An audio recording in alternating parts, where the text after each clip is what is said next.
ভেনেজুয়েলায় আক্রমণের পর এবার ডোনাল্ড ট্রাম্পের হুঁশিয়ারি ভারতকে। রাশিয়া থেকে তেল আমদানি চালিয়ে গেলে ভারতের উপর আরও শুল্ক চাপানোর হুঁশিয়ারি ট্রাম্পের।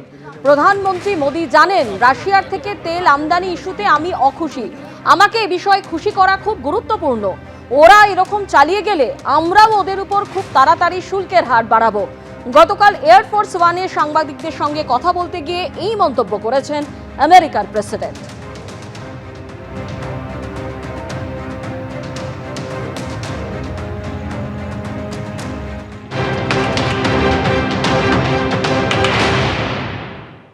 It's hurting Russia very bad, the sanctions. Oh, yes. They wanted to make me happy, basically. He wanted to, Modi's a very good man. Yes. He's a good guy. He knew I was not happy. And it was important to make me happy. They do trade. And we can raise tariffs on them very quickly, and it would be very bad for them.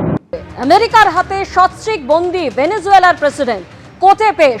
Jail থেকে ভেনেজুয়েলার প্রেসিডেন্টকে কোর্টে আনার ছবি প্রকাশ্যে। সেই ছবি আপনাদের সামনে তুলে ধরছি। ভেনেজুয়েলার প্রেসিডেন্ট সস্ত্রীক, তাদের আজকে আদালতে পেশ করা হচ্ছে এবং জেল থেকে ভেনেজুয়েলার প্রেসিডেন্টকে কোর্টে আনার সেই ছবি প্রকাশ্যে।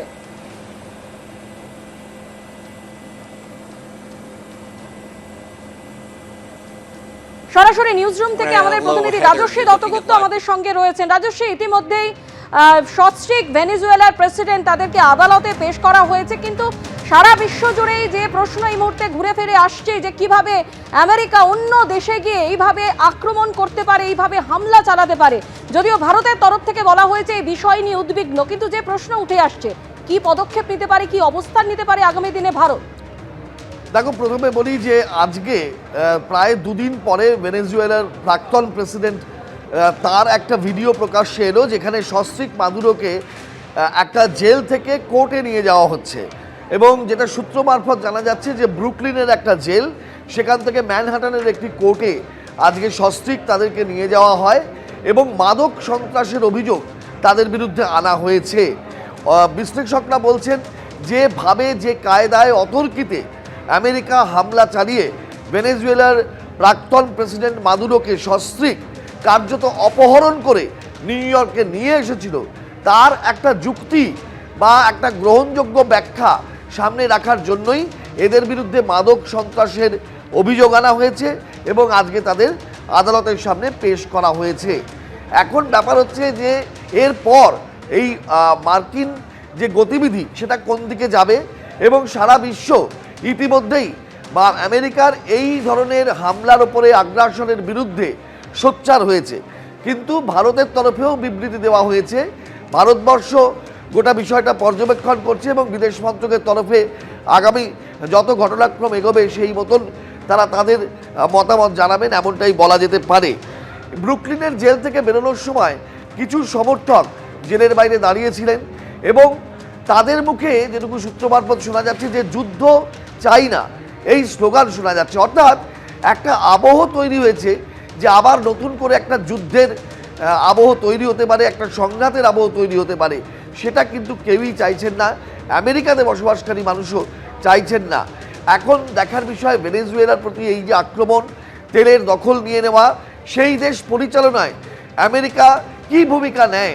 যা তারা বলছেন যে শুধুমাত্র খনিজ তেলের ভান্ডার তারা নিয়ন্ত্রণ করবেন, কিন্তু নিত্যদিনের ভেনেজুয়েলার যে প্রশাসন তারও কি দখল নিয়ে নেবে আমেরিকা? এই প্রশ্নগুলো কিন্তু এখন ঘুরে ফিরে বেড়াচ্ছে। রাজশ্রী, তুমি আমাদের সঙ্গে থাকো।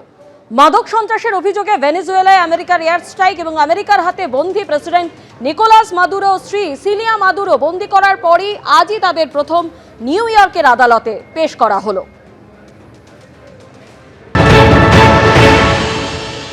The largest consumer of narcotics involved today is United States of America. Almost 25% of the narcotics produced, namely cocaine or marijuana, are consumed by American citizens, and that too 12th grade. সেইটা ওরা নিজেরা control করতে পারে না, কনজামশনটা control করতে পারে না, অথচ অন্য দেশের উপর দখলদারি করে।